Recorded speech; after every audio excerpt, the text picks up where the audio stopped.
گناہ آج بھی جب کوئی دیکھیں آپ کو کوئی نشہ کرتا ہے، ٹھیک ہے، یا دنیا میں جب وہ کوئی قتل کر دیتا ہے، تو جب اس کے ماں باپ کو پتہ چلتا ہے تو اس کی ماں، اس کا باپ، اس کے بہن بھائی، اس کے رشتہ دار غم کرتے ہیں اور کہتے ہیں کہ تو نے ایسا کام کیوں کیا، ٹھیک ہے۔ آج ہمیں دوسروں کے لیے خوشی کا باعث بننا ہے، ٹھیک ہے۔ آج کے دور میں کسی کو خوش رکھنا بہت ہی مشکل کام ہے، ٹھیک ہے، لیکن ہم جب دیکھتے ہیں کہ گناہ کے باعث جب اس کی ماں، اس کا ماں باپ، اس کے بہن بھائی، رشتہ دار غم کرتے ہیں، وہ روتے ہیں اور غم کرتے ہیں دل ہی دل میں کہ میرے بیٹے نے یا میری جاننے والے نے یا میرے رشتہ دار نے ایسا کیوں کیا۔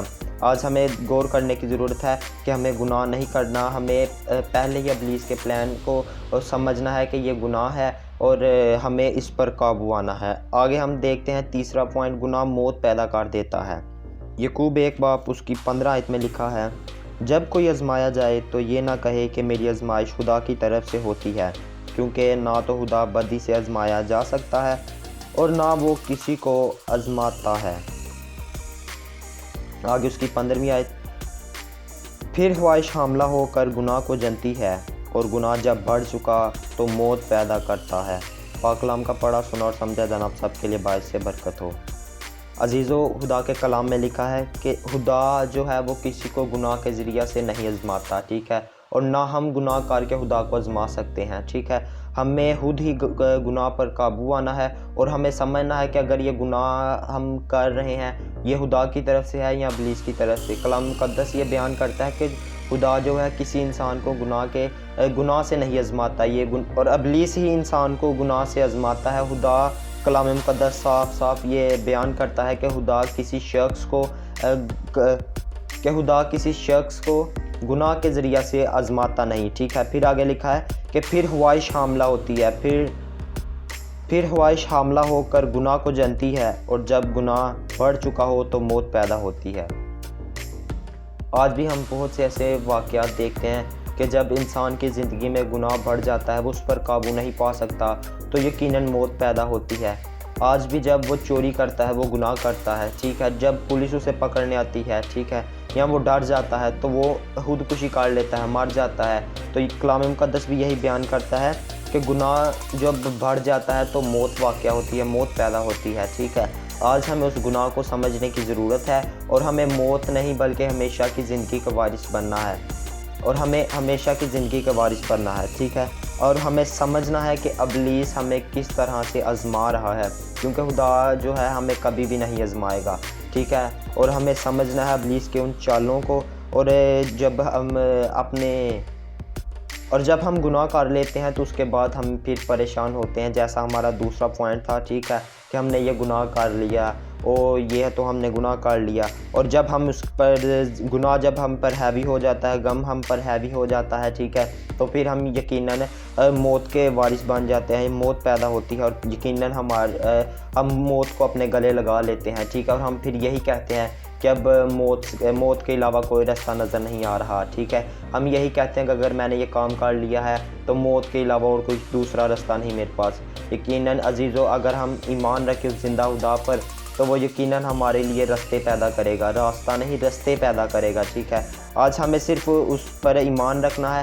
اگر ہم انسان گناہ کا پتلا ہے، ٹھیک ہے، ہم گناہ بار کرتے ہیں، لیکن جب ہم گناہ کر کے خدا کے پاس واپس جاتے ہیں تو وہ بار ہمیں معاف کرتا رہتا ہے۔ ہم بار گناہ کرتے ہیں اور خدا ہمیں بار معاف کرتا ہے، لیکن عزیزو یاد رکھیں کہ یہ بھی ہر ایک چیز کا ایک وقت ہے۔ آپ کو پتہ بھی ہے کہ گناہ موت پیدا کر دیتا ہے، لیکن آپ پھر گناہ کر کے موت کی طرف جا رہے ہیں تو اس میں آپ کی غلطی ہے، اس میں خدا کا کوئی نہیں۔ آپ یہ بعد میں نہ کہیں کہ یہ خدا کی مرضی تھی۔ عزیزو، اگر کوئی گناہ کرتا ہے یا ون ولنگ کرتا ہے، ٹھیک ہے، وہ لڑکا روڈ پر جاتا مر جاتا ہے تو گھر والے جب اس کے لوگ اس کے جنازے کے لیے آتے ہیں تو کہتے ہیں خدا کی مرضی ہے، خدا نے اس کا اتنا وقت لکھا ہے۔ عزیزو، خدا نے اس سے نہیں تھا کہا کہ تو ولنگ کر جا کے، خدا نے اس سے نہیں تھا کہا کہ تو نشہ کر جا کے، خدا نے اس سے نہیں کہا تھا کہ تو برے کام کر جا کے، ٹھیک ہے۔ کلام مقدس میں لکھا ہے کہ زندگی اور موت زبان کے قابو میں ہے، جو اس کو دوست بناتا ہے اس کا پھل کھاتا ہے۔ آج ہمیں پہچاننے کی ضرورت ہے کہ ہم جو زندگی گزار رہے ہیں وہ کس طرح کی ہماری زندگی ہے۔ ہم یہ زندگی جو ہے وہ خدا کے کلام کے مطابق گزار رہے ہیں یا ابلیس کے مطابق گزار رہے ہیں۔ آج ہمیں اپنے آپ پر غور کرنے کی ضرورت ہے ٹھیک ہے، اور ہم جب اپنے آپ پر غور کریں گے تو تب ہی ہم ٹھیک ہوں گے، ٹھیک ہے۔ جب ہم اپنے آپ پر غور کریں گے، اپنی غلطیوں پر غور کرنا شروع کریں گے، تب ہی ہم صحیح راستے کی طرف جانا شروع کر دیں گے۔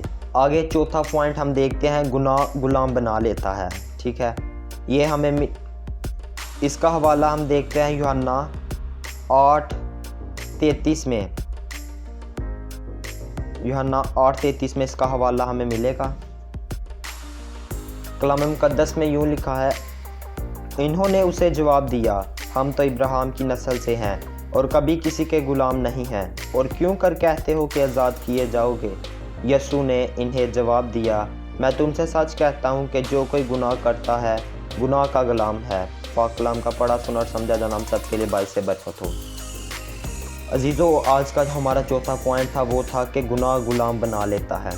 آج ہمیں غور کرنے کی ضرورت ہے کہ ہم گناہ کے غلام تو نہیں بن چکے۔ آج ہمیں غور کرنے کی ضرورت ہے کہ ہم گناہ کے اس دائرے میں تو نہیں پھنسے ہوئے، کیا گناہ نے ہمیں اپنے گرد باندھ تو نہیں رکھا؟ اور پھر لوگ کہتے ہیں کہ ہم تو غلام نہیں، ہم تو ابراہیم کی نسل سے ہیں، ٹھیک ہے۔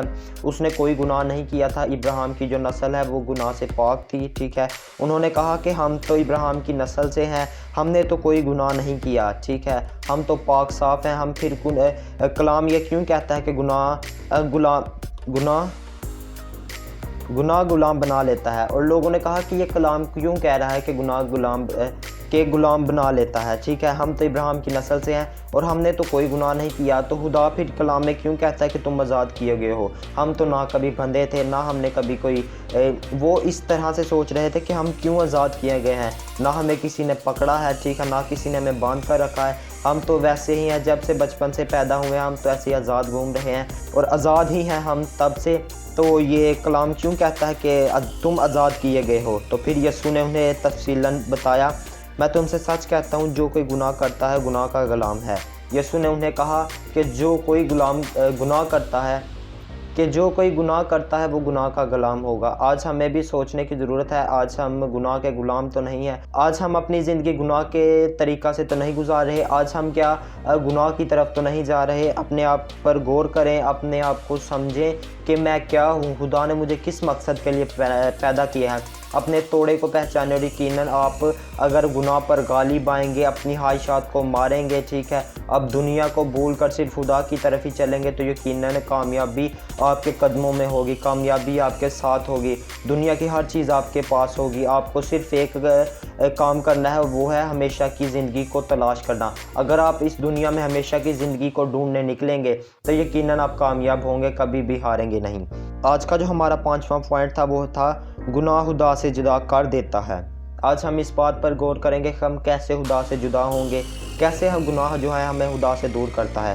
یہ ہمیں ملے گا یسایہ 59 باب اس کی پہلی 2 آیات۔ کلام مقدس میں لکھا ہے، دیکھو خداوند کا ہاتھ چھوٹا نہیں ہو گیا کہ بچا نہ سکے، اور اس کا کان بھاری نہیں کہ سن نہ سکے، بلکہ تمہاری بد کرداری نے تمہارے اور تمہارے خدا کے درمیان جدائی کر دی ہے، اور تمہارے گناہوں نے اسے تم سے روپوش کیا، ایسا کہ وہ نہیں سنتا۔ پاک کلام کا پڑھا سنا اور سمجھا جانا ہم سب کے لیے باعث برکت ہو۔ عزیزو، کلام میں لکھا ہے کہ دیکھو خدا کا ہاتھ چھوٹا تو نہیں ہو گیا جو ہمیں چھو نہ سکے، خدا کا کان بھاری تو نہیں کہ ہماری آواز سن نہ سکے، ٹھیک ہے۔ عزیزو، جب ہم بار بار گناہ کرتے ہیں، بار بار غلطیاں کرتے ہیں، وہی گناہ ہم ریپیٹ کرتے ہیں، خدا بار بار ہمیں معاف کرتا ہے، ہر دفعہ خدا ہماری غلطیوں کو معاف کر دیتا ہے، لیکن اگر ہم باز نہیں آتے تو یقیناً کلام مقدس میں لکھا ہے کہ خدا ہم سے روپوش ہو جاتا ہے، خدا ہم سے دور ہو جاتا ہے۔ وہ کہتا ہے اور پھر خدا ہماری فکر نہیں کرتا، وہ اپنا جو ہاتھ ہے اس کا جلالی وہ ہم پر سے اٹھ جاتا ہے، وہ اپنا ہاتھ ہم پر سے اٹھا لیتا ہے۔ اور پھر جب ہم کہتے ہیں کہ ہم تو دعائیں کرتے ہیں، ہم تو مناجاتیں مانتے ہیں، ہم تو روزے رکھتے ہیں، ہم تو گھنٹوں گھنٹے خدا کے حضور جھکتے ہیں، لیکن خدا ہماری دعا نہیں سنتا، اس کا ہاتھ چھوٹا تو نہیں؟ پھر ہم کہتے ہیں، خیال میں سوچتے ہیں کہ اس کا ہاتھ چھوٹا تو نہیں ہو گیا کہ ہمیں چھو نہ سکے، اس کا کان بھاری تو نہیں کہ ہماری دعا نہ سن سکے۔ یقیناً عزیزو، پھر خدا جو ہے ہم سے دور ہو جاتا ہے اور وہ غم کرتا ہے خدا بھی پھر کہ میں نے تجھے کس کام کے لیے پیدا کیا ہے اور تو کیا کر رہا ہے، ٹھیک ہے۔ اور پھر جب وہ خدا ہم سے دور ہو جاتا ہے تو ہم اپنی برکات کو کھونا شروع کر دیتے ہیں، ہم ناکامی کی طرف جانا شروع کر دیتے ہیں۔ اور پھر جب ہم جانیں گے، ہم سوچیں گے کہ میں نے گناہ کیا تھا، خدا نے مجھے اتنی بار معاف کیا، میں نے پھر کیا اسی لیے خدا مجھ سے دور ہے، اور پھر ہم سچے دل سے جب خدا کو ڈھونڈیں گے، خداوند کو ڈھونڈنے کی کوشش کریں گے، خداوند کو ملنے کی کوشش کریں گے، تو یقیناً خداوند ہمیں ملے گا، ٹھیک ہے۔ اور یہاں پر لکھا ہے کہ تمہاری بد کرداری کی وجہ سے اس نے تمہارے اور تمہارے خدا کے درمیان جدائی کر دی، ٹھیک ہے۔